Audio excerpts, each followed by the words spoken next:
Bismillahirrahmanirrahim. Alhamdulillahi rabbil alamin wassalatu wassalamu ala rasuli rabbil alamin wa syafi'il muznibin nabiyyina Muhammad ibn Abdillah wa ala alihi wa sahbihi wa man walah, amma ba'du. Muslimin dan muslimat, para jemaah, para penonton sekalian, Assalamualaikum warahmatullahi wabarakatuh. Alhamdulillah, kita panjatkan syukuran kepada Allah Azza wa Jalla. Asbahna wa asbahal mulku lillah. Allahumma salli wa sallim ala abdika wa rasulika Muhammad wa ala alihi wa sahbihi ajma'in wa ba'd. Alhamdulillah, kita dapat teruskan lagi pengajian kita dalam tafsirul Quran juzuk yang ke-30, suratu Abasa, surah Abasa. InsyaAllah kita sama-sama baca beberapa ayat dari surah ini. Kemudian kita akan masuk kepada penjelasan ataupun penerangannya. A'udzu billahis samii'il 'aliim minasy syaithaanir rajiim. Bismillahirrahmanirrahim. عبس وتولى أن جاءه الأعمى وما يدريك لعله يزكى أو يذكر فتنفعه الذكرى أما من استغنى فأنت له تصدى وما عليك ألا يزكى وأما من جاءك يسعى وهو يخشى فأنت عنه تلهى كلا إنها تذكرة فمن شاء ذكره في صحف مكرمة مرفوعة مطهرة بأيدي سفرة كرام بررة. Suratu Abasa. Tengok dalam tafsir pimpinan, dia ada muqaddimah surah. Yang pimpinan Ar-Rahman ni, walaupun dia tafsir ringkas, tapi ada sedikit penjelasan atau penerangan untuk kita memahaminya. Tasmiyatus surah. Surah ini diturunkan di Makkah. Surah ini diturunkan di Makkah. Mengandungi 42 ayat. Ada sikit khilaf lah. Ada sikit ayat ada dalam kitab ni yang masyhurnya 42. Ada juga ulama kata 41, 40, dia khilaf tentang tempat berhenti dia tu. Mana dalam mushaf kita ni 42 ayat. Abasa. Kenapa dinamakan surah tu Abasa? Surah Abasa dengan makna memasamkan muka. Muka tak ceria orang panggil. Kan, masam muka. Kerana pada awal surah ini Allah Subhanahu Wa Taala menegur Nabi kita Muhammad sallallahu alaihi wasallam seperti yang dijelaskan dalam ayat-ayat suci itu. Adalah ayat suci ni. Maka nama dia, surah ini nama dia Abasa, surah Abasa. Masyhur dalam kitab tafsir dan kitab hadis juga nama surah Abasa wa Tawalla. Imam Suyuti dalam kitab di Al-Itqan tidak menyebut surah ini di antara surah-surah yang banyak nama. Banyak nama. Tapi ada juga sebahagian daripada penulis sejarah Al-Quran menyebut beberapa nama yang diambil daripada ba'd madlulat, beberapa ayat yang terkandung dalam ni. Ada yang nak dinamakan surah ni surah Ibnu Ummi Maktum. tengok kepada sebab nuzul ayat. Sebab nuzul ayat kan. Surah Al-A'ma, surah orang buta. Surah As-Sakhah. Ada juga yang menamakan dia surah As-Safarah. Kan dalam ayat kita baca tadi, ayat yang ke 16, bi'aidi safaratin. Mana yang penting dia orang ni ambil perkataan ataupun lafaz-lafaz dalam Quran tu yang pelik-pelik. Tapi masyhurnya surah Abasa, surah Abasa. Diturunkan di Makkah Al-Mukarramah secara ittifaq, dan dia ni secara zahirnya di antara awail As-Suwaril Makkiyah, di antara surah-surah Makkiyah yang diturunkan di Makkah tu awal lagi. Sebab apa? Sebab Abdullah bin Ummi Maktum radhiyallahu anhu minas sabiqina ilal Islam. Di antara sahabat yang awal masuk Islam, Ibnu Ummi Maktum. Jadi menasabahlah. Kalau berlaku peristiwa ini, Allah Ta'ala tegur Nabi kita sallallahu alaihi wasallam, karena Ibnu Maktum di antara orang yang terawal. Sebab turun ayat ni, dalam kitab ni kata, intisari ayat, tapi para ulama lain kata sebab nuzul. Sebab turun ayat ni, kerana membentangkan dalam surah ini, Allah Ta'ala bentangkan satu peristiwa yang menyebabkan Nabi SAW ditegur oleh Allah supaya kejadian itu tidak berulang lagi zaman Nabi dan tidak diulang juga oleh para sahabat dan para ulama serta pendakwah selepas daripada Nabi SAW, termasuklah zaman kita ini. Kita pun kadang-kadang istilah orang sekarang ini terlepas pandang. Maklumlah sifat manusia itu begitu, tapi dengan kita baca surah Abasa ni sentiasa kita menggilakkan adab, menggilakkan akhlak, motivasi diri kita ketika berinteraksi dengan orang-orang yang lemah, orang-orang yang kurang upaya dan sebagainya, ataupun golongan miskin, du'afa, supaya kita jangan letak mereka ni rendah, ataupun kelas yang kedua dalam masyarakat. Tidak. Apa peristiwa dia? Peristiwa itu berhubung dengan seorang Islam yang buta. Allah Ta'ala tak sebut nama. Ja'ahul a'ma. Datang orang buta. Yang datang berjumpa Nabi SAW hendak bertanyakan perkara-perkara mengenai agama. Dia mari nak belajar. Tetapi Nabi SAW yang mulia tidak dapat melayannya kerana Nabi SAW pada ketika itu sedang memberi penerangan kepada ketua-ketua kaum musyrik Mekah dengan harapan kalau mereka memeluk Islam, maka ramailah pengikut-pengikutnya akan turut serta. Setelah diingatkan supaya kejadian demikian tidak berulang lagi, lalu diterangkan akan hakikat Al-Quran yang menjadi pengajaran dan peringatan yang mencukupi untuk orang-orang yang mau mencari keselamatan dan mengharapkan kerajaan Allah Ta'ala. Itu mukadimah dalam kitab pimpinan. Baiklah para jemaah sekalian. Secara orang panggil sabab nuzul yang disebut dalam kitab-kitab tafsir lagi, dia kata Nabi kita sedang sibuk dengan ketua-ketua Quraisy. Di antara yang datang tu Utbah dan Syaibah, anak kepada Rabi'ah. Jadi dia ni ketua besar Quraisy. Maka Nabi SAW mengharapkan kalaulah pembesar ni masuk Islam, kita kata boleh katakan angkat satu kumpulan boh masuk Islam, hak lain tu akan ikut. Mana lorong dakwah di Nabi SAW di Mekah terbuka luas.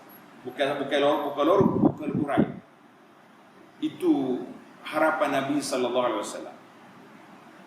Tengah Nabi duduk cakap dengan pembesar-pembesar ni, tiba-tiba seorang buta, iaitulah Abdullah bin Ummi Maktum. Abdullah bin Ummi Maktum radhiyallahu anhu datang. Dia mari Dia buta, dia tak tahu siapa ada dekat Nabi sallallahu alaihi wasallam. Dia mari dia kata, "Ya Rasulullah, allimni mimma 'allamaka Allah." Rasulullah sallallahu alaihi wasallam, ajarlah kepada saya daripada ilmu yang Allah Taala ajar kepada Tuhan. Jadi macam cross line lah istilah kata. Orang tengah duk bercakap, tiba-tiba dia mari minta nak mengaji. Ini kita akan tengok nanti dalam bab al-ibar.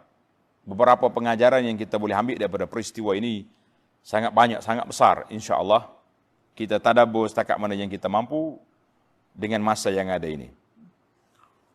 Maknanya bila dia mari foto lain macam tu, seolah-olah Nabi kita ni terasalah juga. Fa'arada anhu, maka Nabi tak pedulikan soalan Ibnu Maktum tadi. Sebab dia tengah duk bercakap. Kerana dia masyhur bihaula'il qaum, yang dia harapkan masuk Islam, ketua-ketua ni. Dan peristiwa itu bukanlah satu berpanjangan. Orang panggil mauqifun abir wa khatirun ta'ir. Maknanya orang panggil spontan. Ya. Mari cakap, Nabi kita tak layan dia. Spontan ketika itu. Sebab dalam keadaan dia masyhur dengan ni. Tetapi Allah Subhanahu wa taala nak tegur Nabi sallallahu alaihi wasallam secara tarbiyah, kan? Tarbiyah dia tu tarbiyah rabbaniyah, pendidikan yang Allah Taala nak didik hamba dia. Maka dalam peristiwa ini dia panggil kita kena belajar tentang sabab ilmu muwazanah. Muwazanah tu perimbangan di antara dua perkara. Sekarang ini orang panggil fiqh al-mizan. Fiqh menilai neraca timbangan yang mana penting, yang mana tak penting, yang mana utama, yang mana lebih utama. Itu kaedah. Maka Nabi kita sallallahu alaihi wasallam pilih al-masalihul muta'aridah. Mana bila dua masalah ni, masalah orang ni nak belajar, kan? Orang ni kalau boleh hak ni, boleh tangkap hak besar kurih ni, banyak masalah kita dapat. Itulah sebabnya. Biasanya di awal-awal Islam ini, kalau turun wahyu, Allah Ta'ala turunkan wahyu yang menenangkan jiwa Nabi dan memberi kesabaran kepada Nabi SAW dengan peristiwa-peristiwa yang berlaku pada umat-umat dahulu, Nabi-Nabi yang terdahulu. Tapi berbeza kali ini. Kali ini surah Abasani turun menegur Nabi sallallahu alaihi wasallam, walaupun Nabi pada waktu itu sedang membuat perimbangan di antara al-muwazanah. Memanglah orang mari nak belajar tu kena ajar, tapi nak tangkap yang ni pun besar juga, kan? Baik, itu perbincangan secara ringkaslah, kan? Sebab Nabi kita sallallahu alaihi wasallam bukan suka-suka dia, ada masalah yang tersendiri. Abdullah bin Ummi Maktum radhiyallahu anhu, sahabat ni, nama dia Amru. Ada orang kata nama dia Amru. Ada kata Abdullah. Jadi tapi masyhurnya Abdullah bin Ummi Maktum. Tapi Amru itu asyhar. Kan?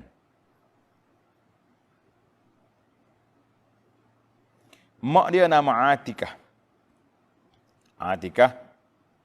Dan masyhurlah dia tu Ibnu Maktum, masyhur dengan gelarannya. Dia ni qarib li Khadijah. Seorang yang keluarga dekat dengan Sayyidah Khadijah. Dan dia termasuk di kalangan orang-orang yang muslimin, orang Islam yang awal masuk Islam. Masya Allah, tabarakallah. Dan juga di antara orang yang awal juga Nabi kita sallallahu alaihi wasallam hantar ke Al-Madinah An-Nabawiyah ba'da Mus'ab bin Umair. Mus'ab pergi dulu, kemudian Ibnu Maktum ikut. Ada yang mengatakan Ibnu Maktum walaupun dia buta tapi dia syahid dalam Ma'rakah Al-Qadisiyah radhiyallahu anhu wa arda.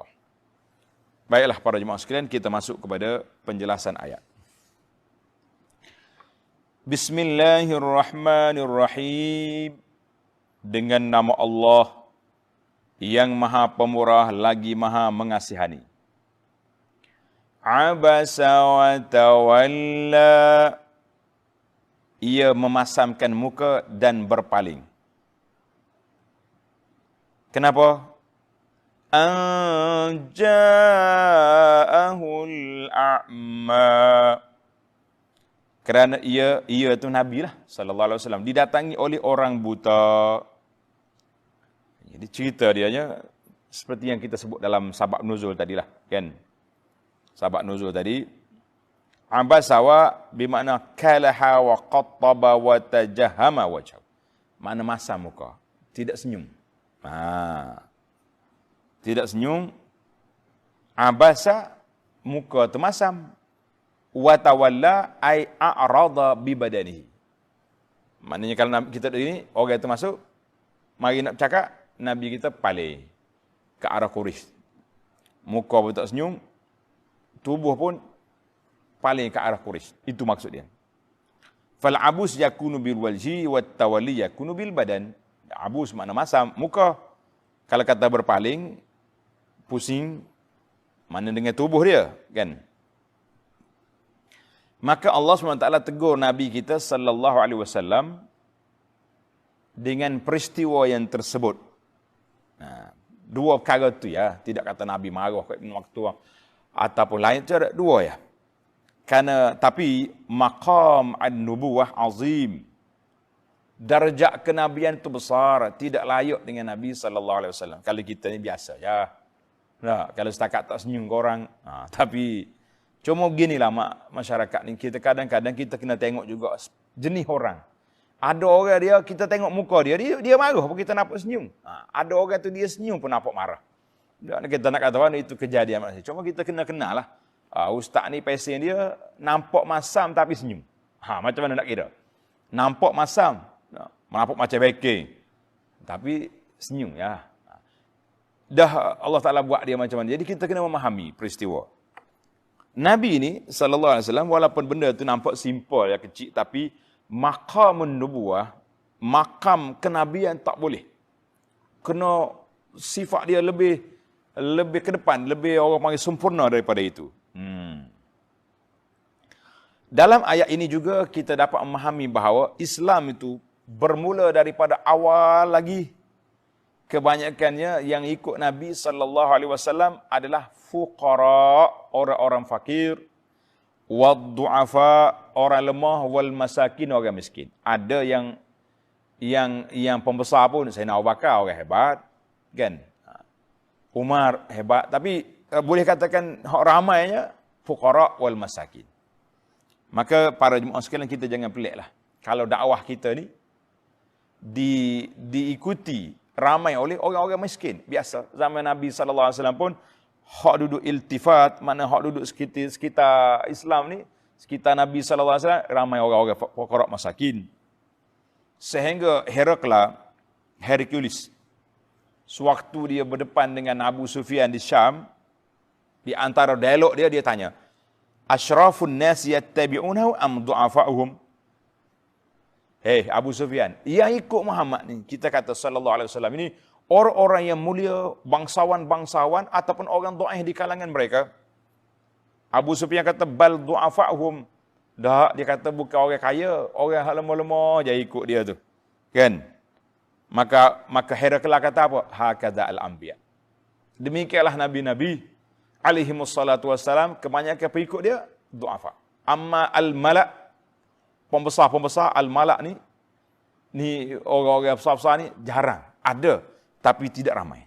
Maka kita pendakwah kita ni kalau tak ramai orang besar ikut, jangan susah hati. Itu gaya da'watul anbiya alaihimussalatu wassalam. Tapi jangan pula kita abaikan mereka ni. Sebab kalau dapat puak ni, banyak benda. Yang pertama, mereka tu ada pengikut. Mana kalau masuk ketua dia, ramai lagi pengikut. Yang kedua, dari sudut dakwahnya, dari sudut gerak kerjanya, kita perlu kepada dana. Dan puak-puak kaya ni kalau dia mari, turun sekalinya dia fulus. Tapi bukan itu matlamat. Bukan itu matlamat. Tapi kalau dapat, kita kata ada faedah. Ada faedahnya di dalam gerak kerja dakwah kita ni, insya-Allah.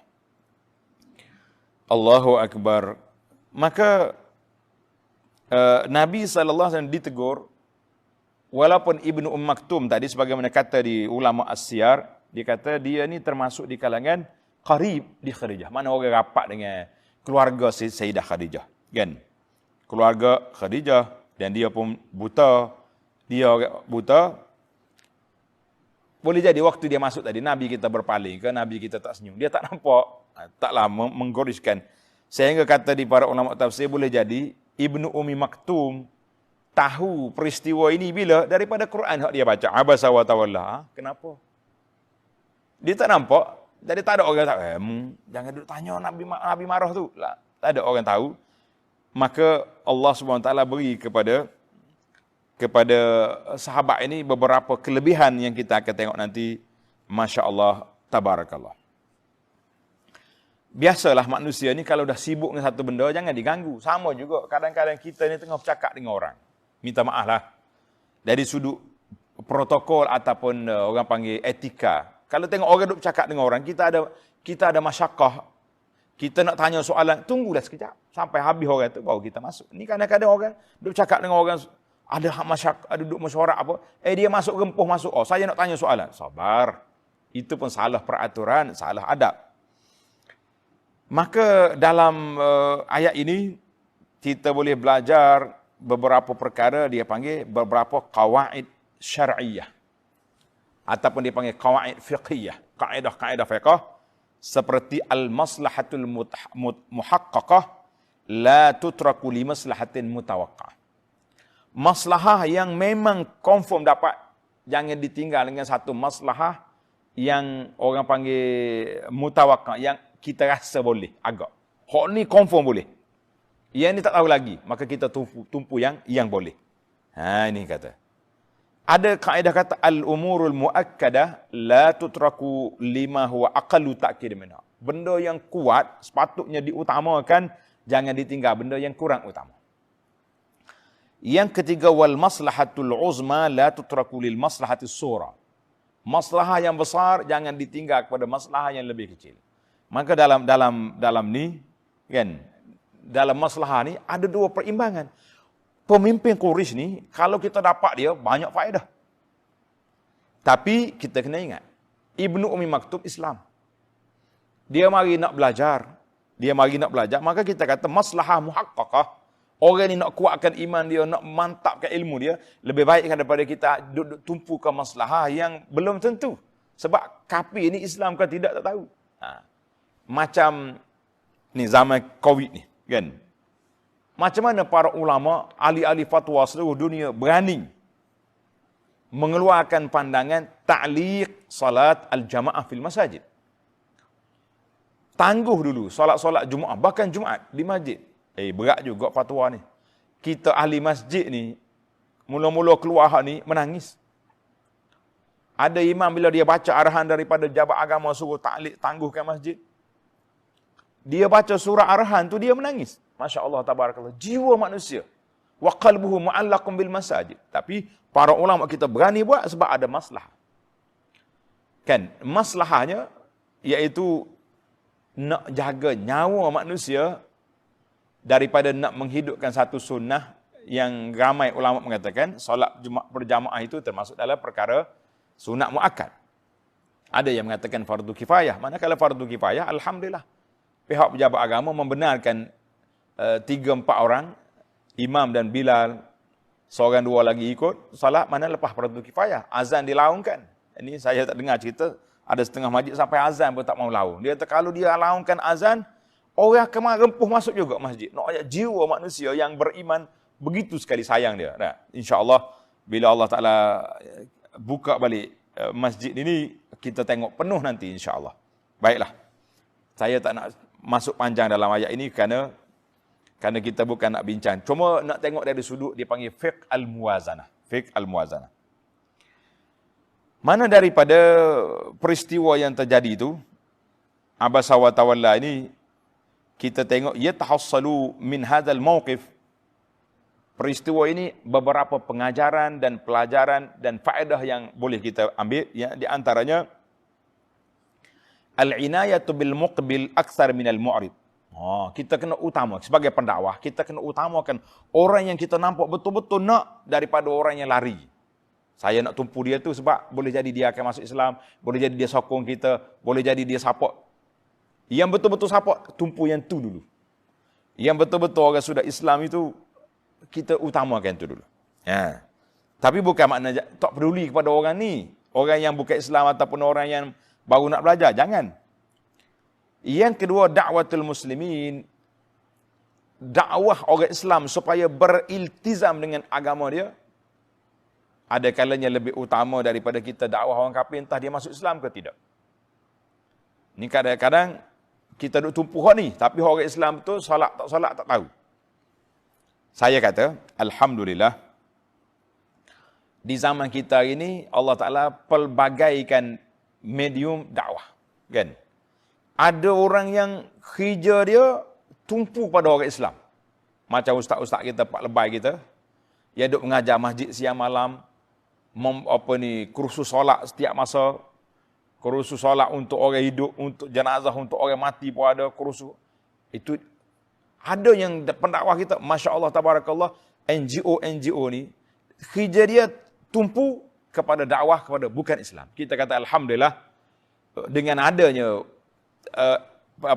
badan-badan sama ada daripada pihak pusat dakwah kerajaan ataupun NGO, kita kata alhamdulillah, ruang dakwah itu diberi tumpuan. Ada orang yang fokus dia non-Muslim. Ada orang yang fokus kepada orang Islam saja. Ada orang yang fokus kepada orang-orang yang pendalaman, orang asli contohnya. Jadi kita kata jazahumullah khairan. Masing-masing ada tugas dan ada kerja.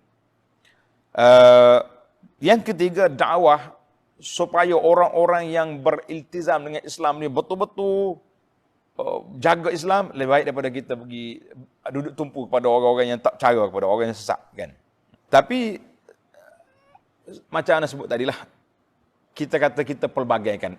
Jangan berhenti, jangan kata saya oleh kerana bidang dakwah saya tumpu pada non-Muslim, orang sebelah rumah kita tak semaya pun jangan tak peduli. Kita kata lah, itu silap teknikal.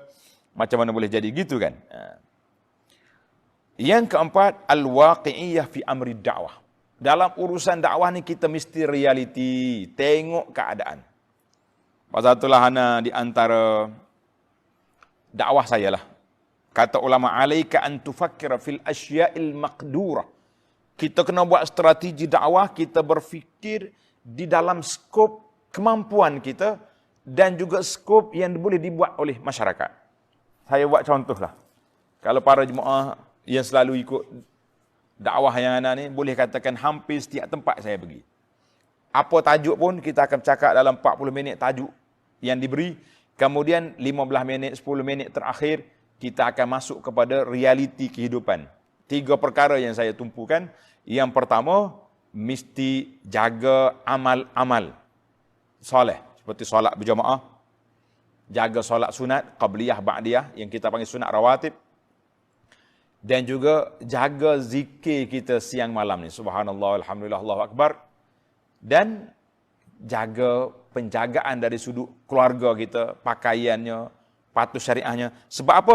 Kita kata ini asya'al maqdurah. Tapi kalau saya mari bercakap, bincang tentang ma'rifah, hakikat, murtabak atau murtabak ni, akhir sekali sebagaimana kata guru kami, puak-puak mu ni bincang tentang murtabak atau murtabak ni, tapi kesimpulannya kamu boleh makan murtabak je. Sebab terlalu tinggi bincang, akhir sekali tak tahu apa. Maka pendakwah biarlah kita tumpu kepada, kita berfikir, merancang strategi kepada perkara yang kita mampu buat.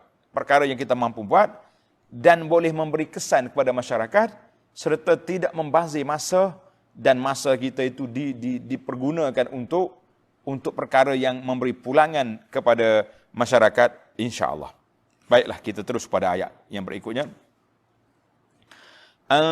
Anja'ahul a'ma. Kerana Nabi kita sallallahu alaihi wasallam didatangi oleh orang yang buta. Ayat ini menjelaskan kepada sebab. Sebab apa jadi abasa wa tawalla tu? Sebab datangnya orang buta. Allah SWT tak sebut.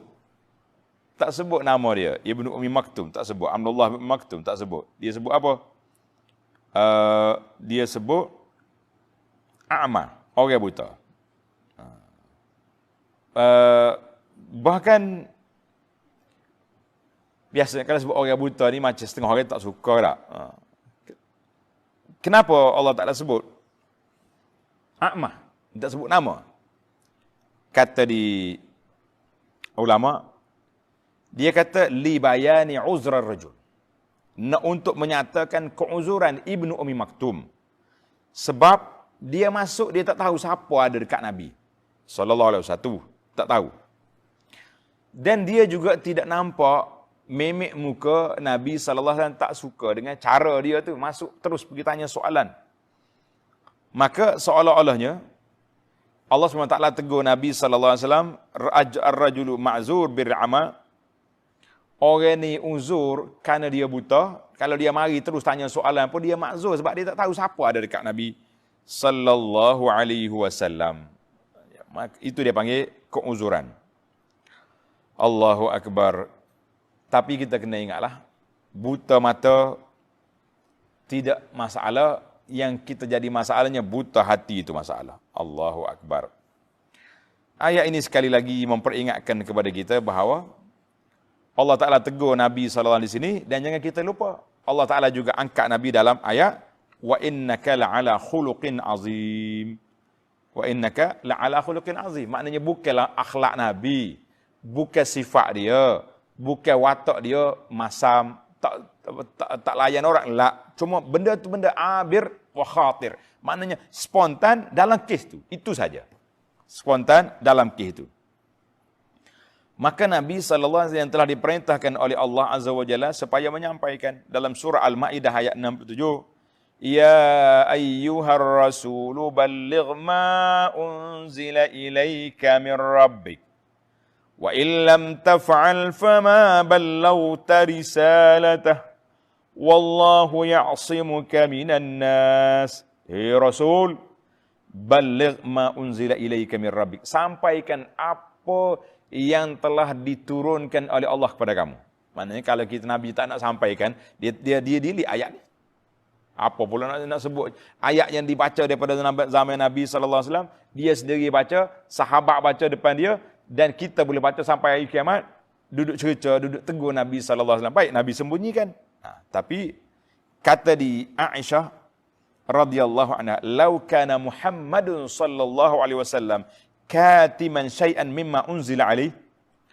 Andainya Nabi sallallahu alaihi wasallam nak sembunyikan ayat yang diturun kepadanya, nascaya dia akan sembunyikan ayat suratul Ahzab ayat 37. Wa istaqulu lillazi an'ama Allahu alaihi wa an'amta alaihi amsik alayka zawjaka wattaqillah wa tukhfi fi nafsika ma Allahu mubdih wa takhshan nas wallahu ahaqqu an takhshah. Peristiwa ni peristiwa anak angkat dia Zaid dengan Zainab, kan? Allah Ta'ala, Nabi kita dapat wahyu bahawa Zaid ni akan cerai Zainab.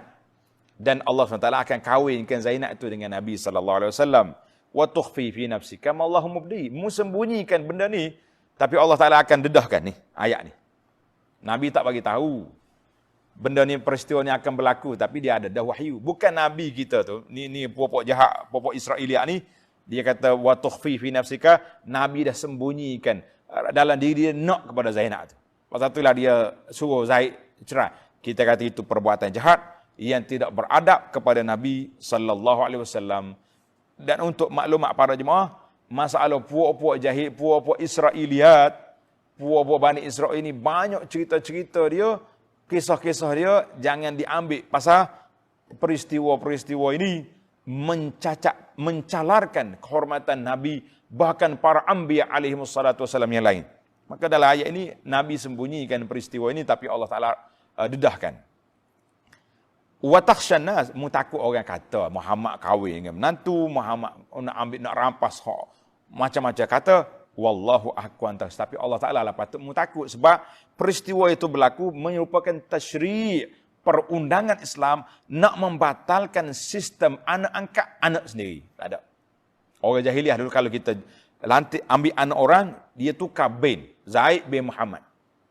Macam sebahagian daripada masyarakat kita ini masih lagi ada naz'atul jahiliyah. Masih lagi ada orang panggil ni bau-bau jahiliah dulu ada. Bila ambil anak angkat, buh nama dia Fulan bin Fulan. Lah. Kekalkan nama bapa dia, kenapa kamu nak tukar? Kamu bukannya lahirkan dia, kamu bukannya buat dia.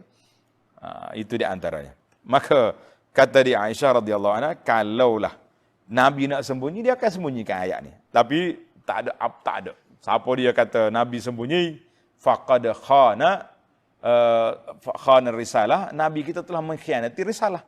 Sebab itulah Imam Malik rahimahullahu taala wa radhi anhu, dia kata siapa dia kata Nabi sallallahu alaihi wasallam, siapa dia mereka-reka perkara yang tidak diajar oleh Nabi, seolah-olah kita kata Nabi ni tak bagi tahu kepada kita benda ni, maka siapa dia kata demikian, dia telah mengkhianati risalah Nabi sallallahu alaihi wasallam.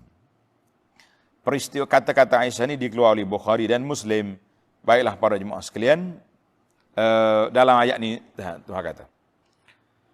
Kemudian Allah Ta'ala sebut, وَمَا يُدْرِيكَ لَعَلَّهُ يَزَّكَّى. Dan apa jalannya engkau dapat mengetahui, wahai Muhammad sallallahu alaihi wasallam, akan tujuannya. وَمَا يُدْرِيكَ, وَمَا يُدْرِيكَ, itu beza dalam ulama tafsir kata di Sufyan bin Uyainah rahimahullah ta'ala, kullu syai'in fil Quran wa ma adraka. Kalau Tuhan kata wa ma adraka, apa yang kamu tahu, maka Allah Ta'ala sebut al-qari'atu mal qari'ah. Wa ma adraka yauma yakumun nas. Itu apa ni? Yauma yakunun nasu kal farash kan. Jadi ayat kalau kita kata wa ma adraka, maka Allah Ta'ala akan beritahu kepada kita. Tapi kalau kata wa ma yudrika, maka pada waktu itu dia tak akan bagi tahu. Allahu akbar. Contohlah saya buat tadi, al-qari'atu mal qari'ah wa ma adraka mal qari'ah. Apa yang kamu tahu tentang al-qari'ah? Maka Allah jawab, yauma yakunun nas kal farashil mabsus. Yauma yakunun nas kal farash. Tapi kalau dalam ayat ini kata Sufyan, wa kullu syai'in wa ma yudrika falam yukhbirhu bihi. Apa yang kamu dapat ketahui, Allah Taala tak bagi tahu. Ini perjalanan ayat. Cuma Allah kata apa ini? La'allahu yazzakka. Barangkali dia mahu membersihkan hatinya dengan pelajaran agama yang dapati daripadamu. Dia mari nak apa ni? Nak bersihkan hati. Wa ma yudrika la'allahu yazzakka, kan? Boleh jadi dia mari nak bersihkan hati. Ini teguran Allah Ta'ala kepada kekasih dia sendiri, Muhammad sallallahu alaihi wasallam. Kemudian au yazzakkaru fatanfa'ahu zikra, ataupun ia mahu mendapat peringatan supaya peringatan memberi manfaat kepadanya. Jadi dua. La'allahu yazzakka, boleh jadi dia nak bersihkan diri dia. Satu. Atau au yazzakkaru, ataupun dia mahu mendapat peringatan. Untuk apa? Fatanfa'ahu zikra, maka memberi manfaatlah akan peringatan itu kepada dirinya. Dua benda dia mari. Sama ada dia mari nak bersih diri, ataupun dia mari nak dapat peringatan. Kata di para ulama, kan, beza di antara yazzakka, tanda ni tuan-tuan. Ayat 5, ayat 3, ayat 4. Al-farqu baina qawlihi yazzakka dan yazzakka, kata apa dalam kitab kata? Mau bersihkan hati. Dengan ayat au yazzakkaru. Tadi zakka kaf ya zai kaf ya zakka. Yani za kafra yazzakkaru. Dia mahu mendapat peringatan. Yang pertama tadi yazzakka, isyarah kepada amal-amal soleh. Dia mari nak belajar tentang apakah amal soleh yang patut dia buat. Kan dia mari tanya, ya, Nabi SAW, dia nak tanya tentang solat, tentang zikir, tentang takwa, tentang iman. Amma au yazzakkaru, ataupun dia mendapat peringatan, isyarat kepada inzijari aniz zunub. Mana Nabi kita akan beritahu tentang peringatan tentang dosa-dosa. Maka kata ulama, dua ni adalah merupakan dua rukun yang asas di dalam risalah dakwah Nabi sallallahu alaihi wasallam, iaitulah melakukan ketaatan, yazakka, dan juga mengingatkan tentang bahayanya maksiat, yazakkaru. Boleh ke tidak? Para pelajar semua boleh faham di antara ayat wa la yazakka dengan yazakkaru. Yazakka makna fi'lul ma'ruf dan juga meninggalkan perkara yang mungkar. Maka para ulama telah sepakat mengatakan bahawa Rasul-Rasul alaihi wasallam dibangkitkan dengan untuk tahsilul maslahah, untuk nak ambil mencari benda yang maslahah kepada agama ini, kepada umat dia, dan juga menolak benda-benda yang mudarat, menolak perkara-perkara yang mudarat. Maka Nabi kita sallallahu alaihi wasallam sangat rapat dia dengan sahabat-sahabat dia yang fuqara. Allah Taala sebut dalam surah Al-Kahfi, wasbir nafsaka ma'al ladina yad'una rabbahum bil ghadati wal 'ashiyyi yuridna wajhah wa la ta'du 'ainaka anhum. Sabarlah kamu duduk bersama dengan orang-orang yang duduk berdoa kepada Allah Taala pagi dengan petang dan mereka mengharapkan keredaan Allah Azza wa Jalla, duduk sekali dengan mereka. Maka ramai fuqara duduk sekali dengan Nabi sallallahu alaihi wasallam, hatta para sahabat demikian juga dan para ulama-ulama selepas pada itu pun demikian, dikatakan bahawa innal fuqara fi majlisi Sufyan ats-Tsauri. Sufyan ats-Tsauri seorang ulama salaf, dalam majlis dia orang-orang fakir kal muluk, macam raja-raja dibuatnya, dimuliakan mereka, diberi tempat kepada mereka. Orang-orang yang fuqara, demikianlah keadaan nabi-nabi alaihi wassalatu wassalam, kerana mereka bukanlah raja, bukanlah pembesar, tidak riya dan tidak tidak sombong. Baiklah para jemaah sekalian, kesimpulan daripada 4 ayat yang kita sempat baca pada kali ini. Yang pertama sekali, kenapa Allah Ta'ala guna ayat abasa wa tawalla, masam muka dan berpaling. Nabi tak sebut. Allah Ta'ala tak sebut kata Nabi, abasta wa tawallaita. Masam muka, kamu berpaling. Ya? Tak. Nabi, Allah kata apa? Abasa wa tawalla. Dia guna dengan khitab yang ghaib. Orang masam muka, orang berpaling. Dia tak kata awak. Sebab apa? Kata di para ulama dipanggil fafil itabi tadarruj. Di dalam teguran tu kita kena berperingkat. Mula-mula kita kata, ada orang tu. Jadi, orang yang buat tu terasa lah. Tapi kalau kata, awak, berat tu, di atas muka selalu. Itu cara dia. Kemudian barulah Tuhan tuju pada Nabi, wa ma yudrika, kau tu khitab. Mu tahu apa? Apa yang kamu dapat? Apa yang, itu dah. Adakah kamu tahu? Yang kedua, perbuatan masa muka dengan berpaling itu lebih ringan daripada kalau kita kata kamu sudah berdosa, buat satu kesalahan. Tak. Itu cara kita nak tegur, biarlah kita tegur dengan cara yang baik, insya-Allah. Allahu Akbar. Yang ketiga, ta'bir dengan dhamir ghaib,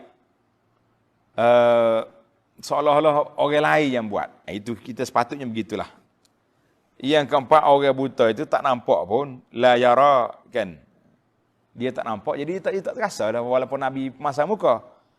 Tapi kita kena ingat, Allah Ta'ala yang beritahu kepada dia. Masya Allah, tabarakallah. Itulah para jemaah sekalian secara ringkasnya yang dapat kita ambil dalam surah Abasa, siri yang pertama ini. InsyaAllah kita akan sambung lagi perbincangan kita dalam ayat amma manistaghna. Iaitulah cerita kita bersambung pada siri yang akan datang pagi esok, insya-Allah. Subhanakallahumma wa bihamdika asyhadu an la ilaha illa anta astaghfiruka wa atubu ilaih. Wa sallallahu ala nabiyyina Muhammadin wa ala alihi wa sahbihi ajma'in walhamdulillahi rabbil alamin.